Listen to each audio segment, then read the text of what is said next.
Komentatu programaren barne, gazteek adimen artifiziala eta robotika ezagutu dute. Etorkizunean ze lanpostutan lan egitea galdetu diegu.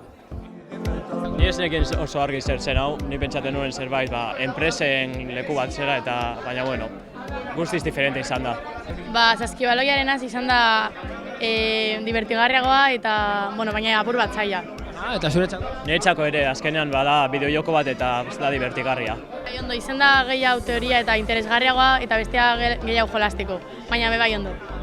Hori da, hemen da teoria gehiago eta, bestea da hobeto pasatzeko, baina hemen ere ikasten da. Nire ere fizika gustatzen zait eta ingenieritzaren bat edo egingo nuke. Teknologiaren inguruan eta holan, zerbait, eta fizika eta holan bai. Egin dugu klasean batzutan informatika eta holan, baina nire adibidez ez gustatzen.